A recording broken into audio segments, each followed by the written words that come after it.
அமைச்சர் முத்துசாமி செய்தியாளர்களை சந்தித்து வருகிறார். அதன் நேரலை காட்சிகளை தற்போது பார்க்கலாம். ஒரு அருமையான கூட்டணி அமைக்கப்பட்டது. அந்த கூட்டணி இன்றைக்கு ஆட்சியை பிடிக்கிற அளவிற்கு வரவில்லை என்றாலும் மிகப்பெரிய வெற்றியை பெற்றிருக்கிறது. மத்தியில் இருக்கிற அரசாங்கம் தன்னிச்சையாக செயல்பட முடியாமல்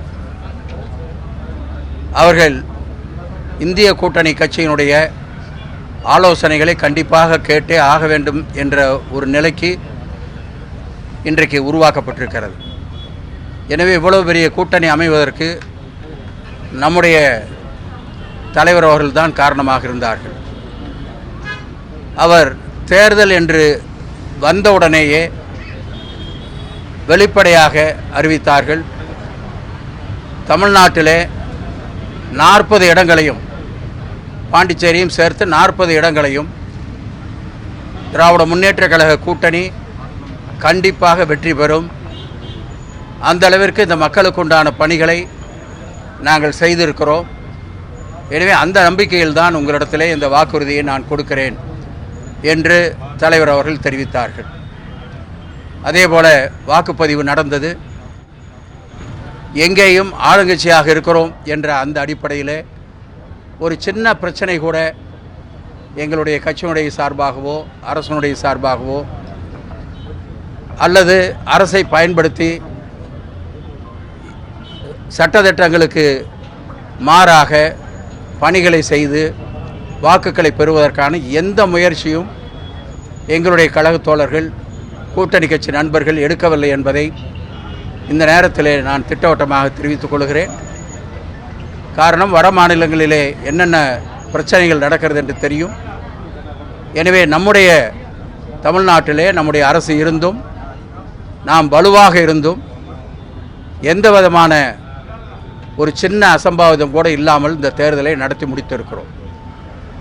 இந்த மக்கள் மிக பெருவாரியான வாக்குகளை நமக்கு கொடுத்திருக்கிறார்கள். அதற்கு காரணம் தளபதி மீது அவர்கள் வைத்திருக்கிற நம்பிக்கை. இந்த கடந்த காலகட்டத்தில் 3 ஆண்டு காலத்தில் தளபதி அவர்கள் இந்த மக்களுக்காக செய்த பல்வேறு பணிகள், குறிப்பாக தாய்மார்களுக்கு, மாணவர்களுக்கு காலை உணவு திட்டம் போன்ற பல்வேறு திட்டங்களை அவர் செய்தது இன்றைக்கு நிலைத்து நின்றிருக்கிறது. அதேபோல் முத்தமிழறிஞர் கலைஞர் அவர்கள் செய்த பல்வேறு திட்டங்கள் இன்றைக்கும் பேசப்படுகிறது. அதுவெல்லாம் அடித்தளமாக நம்முடைய வெற்றிக்கு அமைந்திருக்கிறது என்பதை நான் தெரிவித்துக் கொள்கிறேன்.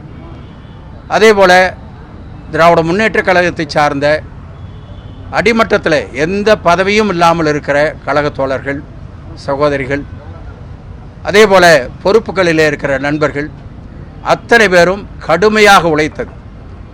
கொஞ்சம் கூட ஓய்வில்லாமல் அவர்கள் உழைத்த உழைப்பு தான் இன்றைக்கு மாபெரும் வெற்றியை நமக்கு கொண்டு வந்து கொடுத்திருக்கிறது. அதேபோல் நம்முடைய தலைவர்கள், தளபதி அவர்கள் எவ்வளவு சுற்றுப்பயணம் மேற்கொண்டாரோ, எவ்வளவு பிரச்சாரங்கள் செய்தாரோ, அதை போல அவர் போக முடியாத இடத்திற்கு நம்முடைய இளைஞரணி செயலாளர் உதயநிதி அவர்கள் மற்றும் அண்ணன் துரைமுருகன் அவர்கள் மற்ற கட்சியினுடைய தலைவர்கள் பல பேர் அந்த இடங்களிலே போய் பிரச்சாரம் செய்தார்கள்.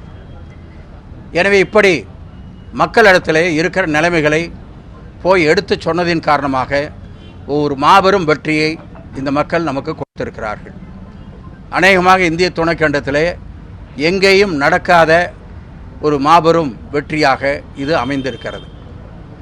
அதற்கு நன்றி சொல்ல வேண்டும் என்பது தளபதியினுடைய எண்ணமாக இருந்தது. ஒவ்வொரு இடமாக போய் நன்றி சொல்ல வேண்டும் என்ற ஆசை அவருக்கு இருக்கிறது. ஆனால் சட்டமன்றம் துவங்குகிற காரணத்தாலும் பல்வேறு பணிகளினுடைய காரணத்தாலும் முதலிலே ஒரு ஒருங்கிணைத்து ஒரு கூட்டத்தை போட்டு மக்களுக்கு நாம் நன்றியை தெரிவிக்கலாம், அதற்கு பின்னாலே மற்ற சுற்றுப்பயணங்களை முடிவு செய்யலாம் என்று சொல்லி இப்பொழுது அந்த நன்றி அறிவிப்பு கூட்டம் கோவை மாவட்டத்தில் நடக்க வேண்டும் என்று தளபதி அவர்கள் விருப்பப்பட்டு நமக்கு அந்த ஒரு வாய்ப்பை கொடுத்திருக்கிறார்கள். அதற்கு காரணம் மேற்கு மண்டலம் என்று பல பேர் பேசிக்கொண்டிருந்தார்கள். இன்றைக்கு மேற்கு மண்டலம் மொத்தமாக திமுகவினுடைய கையிலே தான் இருக்கிறது என்பதை இந்த மக்கள் நிரூபித்திருக்கிறார்கள். எனவே அவர்களுக்கு நன்றி சொல்ல வேண்டியது தலைவர் கடமை என்று கருதுகிறார். அது மட்டுமல்ல, போன முறை சட்டமன்ற தேர்தலில் மேற்கு மண்டலத்தில் நமக்கு ஒரு சின்ன சரிவு ஏற்பட்டாலும் கூட முதல் கூட்டத்தை கோவையிலே தான் போட்டார், முதல் திட்டத்தை கோவையிலே தான் துவங்கினார். எனவே அப்படிப்பட்ட ஒரு தலைவராக இன்றைக்கு தளபதி அவர்கள் இருக்கிறார்கள். எனவே கோவை மாவட்டத்தில் ஒட்டுமொத்த தமிழ்நாட்டு மக்களுக்கும் நன்றி சொல்லுகிற ஒரு கூட்டம் நடைபெற இருக்கிறது. எனவே இந்த கூட்டத்திற்காக முடிவு செய்கிற பொழுது தலைவரிடத்தில் கேட்டார்கள், முப்பெரும் விழாவாக நடத்த வேண்டும். தலைவர் சொன்னார், பொதுமக்களுக்கு நன்றி சொல்ல வேண்டியது நம்முடைய கடமை. எனவே அது ஒரு பாயிண்ட் ரைட்டு நீங்கள் சொல்கிறது. முத்தமிழறிஞர் கலைஞருடைய 100ஆண்டு விழா நிறைவு, 101வது ஆண்டு துவக்கம், அது ஒன்று என்று சொன்னபோது அங்கே இருக்கிற முக்கியமான ஒரு தலைவர் சொன்னார், இவ்வளவு பெரிய வெற்றி வருவதற்கு உங்களுடைய அணுகுமுறை, நீங்கள் எடுத்த முயற்சி, உங்களுடைய சுற்றுப்பயணம், எனவே உங்களுக்கு நன்றி சொல்லுகிற ஒரு நிகழ்வும் அதில் இருக்க வேண்டும் என்று சொன்னார்கள். தளபதி அவர்கள் உடனே எழுந்தார், அது மட்டும் வேண்டாம், நானும் உங்களிலே ஒருவன், எனவே கழகத் தோழர்களுக்கும் தோழமை கட்சிக்கும் நன்றி சொல்வதோடு நிறுத்திவிடுங்கள், என்னுடைய பெயரை தனியாக போட்டு நீங்கள் செய்யக்கூடாது என்று எழுந்து போய்விட்டார். அதற்கு பின்னாலே தலைவரெல்லாம் போய் சொல்லி அதற்கு பின்னாலே அவரிடத்திலே அனுமதி பெற்றுத்தான் இப்பொழுது அதுவும் இதிலே சேர்க்கப்பட்டிருக்கிறது. எனவே அப்படிப்பட்ட ஒரு முப்பெரும் விழாவாக இது நடத்தப்பட இருக்கிறது. அதேபோல் நாடாளுமன்ற உறுப்பினர்கள் அனைவரையும் அழைத்து அவர்களுக்கு சில கருத்துக்களை, அறிவுரை என்று சொல்லலாம், நாம் எப்படி நடந்து கொள்ள வேண்டும், நம்முடைய தமிழ்நாட்டிற்காக நாம் எப்படி போராட வேண்டும் என்பதையெல்லாம் விளக்குகிற ஒரு கூட்டமாக நடத்தி அதிலே தளபதி அவர்கள் அத்தனையும் சொன்னார்கள். அதிலே சொல்லுகிற பொழுது பொதுமக்களுக்கு நன்றி சொன்னார்.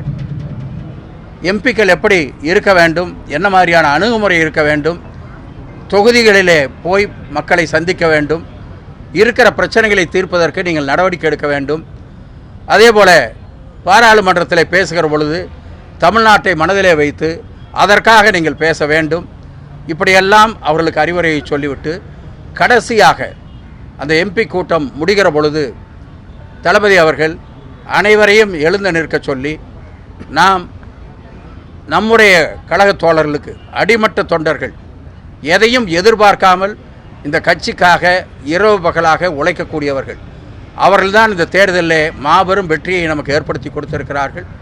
எனவே அவர்களுக்கு நீங்கள் அத்தனை பேரும் எழுந்து நின்று கரகோஷம் கொடுத்து அவர்களுக்கு ஒரு நன்றியை தெரிவியுங்கள், அதுதான் முக்கியம் என்று சொல்லி அதை அவர்கள் செய்தார்கள். எனவே இப்படிப்பட்ட அணுகுமுறையோடு தான் தளபதி அவர்கள் இன்றைக்கு இந்த இயக்கத்தை நடத்தி கொண்டிருக்கிறார்கள். எனவே அந்த வகையில் வருகிற 15ஆம் தேதி சனிக்கிழமை மாலை ஒரு 4 மணிக்கு கொடேசியா வளாகமான இந்த இடத்திலேயே, இந்த கிரவுண்ட்லேயே அந்த கூட்டம் துவங்க இருக்கிறது என்பதை நான் தெரிவித்துக்கொள்ள விரும்புகிறேன். முதலில் 13ஆம் தேதி என்று 13ஆம் தேதி என்று வைக்கப்பட்டது. 14 ஆனால் மழையின் காரணமாக ஏற்கனவே நாங்கள் இடம் அந்த இடத்துல போட வேண்டும் என்பதுதான் எங்களுடைய விருப்பம். அது செட்டியபாளையம் LNT பைபாஸிலே அமைந்து பிரச்சார கூட்டம் அங்கே தான் போடப்பட்டது. அப்பொழுது தளபதி அவர்கள் வந்திருந்தார்கள், ராகுல் அவர்கள் வந்திருந்தார்கள். மிகப்பெரிய கூட்டம், அநேகமாக இந்தியாவிலே அவ்வளோ பெரிய கூட்டம் இல்லை என்று பேசுகிற அளவிற்கு அங்கே ஒரு பெரிய கூட்டம். அந்த இடமும் எங்களுக்கு அவ்வளோ அருமையாக அமைந்தது. எனவே அதே இடத்திலே போட வேண்டும் என்பதுதான் எங்களுடைய விருப்பமாக இருந்தது. ஆனால் மழையின் காரணமாக அந்த இடத்துல இப்பொழுது கொஞ்சம் சேரும் சகதியுமாக இருக்கிறது. எனவே அங்கே மீண்டும் ஒரு முறை மழை வந்துவிட்டால் சிரமம் என்ற காரணத்தால் தலைவர் அவர்களே எங்களை அழைத்து நீங்கள் கொடேசியா வளாகத்திலேயே போடுங்கள் என்று எங்களுக்கு அவர்கள் சொல்லியிருக்கிறார்கள். அந்த வகையிலே இங்கே ஏற்பாடு செய்யப்பட்டிருக்கிறது. 15ஆம் தேதி சனிக்கிழமை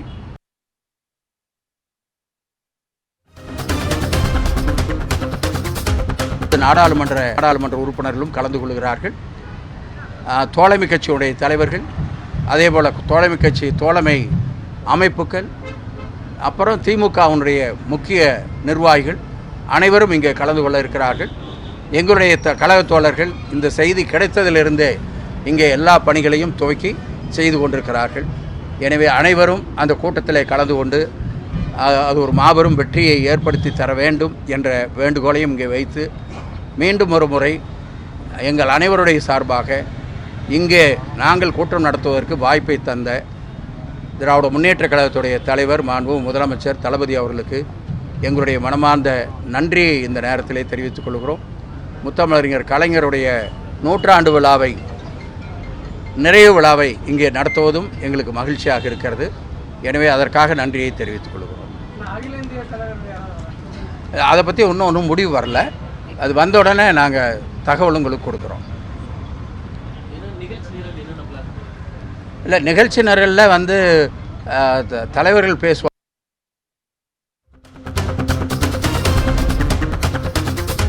தலைவர் தளபதி பேர் அதற்கு அடித்தளம் போட்டு வெகு நாள் ஆச்சு. தலைவர் பதவியேற்றாரோ, சட்டமன்ற முதலமைச்சராக பதவியேற்றாரோ, அன்றைக்கு இருந்தே அதற்குண்டான பணிகளை செய்து கொண்டிருக்கிறார். தேர்தலை நோக்கி அல்ல, இந்த மக்களுடைய பிரச்சனையை தீர்ப்பதற்கான எண்ணத்தோடு செய்து கொண்டிருக்கிறார். அதுதான் எங்களுக்கு அடித்தளமாக அமையும். பல லட்சம் பேர் வருவார்கள் என்பதுதான். அதற்காகத்தான் அங்கே இடத்த பார்த்தோம். ஏன்னா டிராஃபிக் ப்ராப்ளம் இருக்கக்கூடாதுங்கிறதுக்காக. இங்கேயும் இடம் பெரிய இடம், ஆனால் ஒரே ஒரு இது கொஞ்சம் டிராஃபிக் ப்ராப்ளம் இருக்குங்கிறதுக்கு அது இப்போ நாங்கள் என்ன பண்ணுறோம், எங்கள் மாவட்ட நிர்வாகிகளுக்கு சொல்லி வண்டி எங்கெங்கே நிறுத்தணும், இடையில வந்து எங்கேயும் டிஸ்டர்ப் பண்ணக்கூடாது, பொதுமக்களுக்கு எந்த இடையூறும் இல்லாமல் நீங்கள் வந்து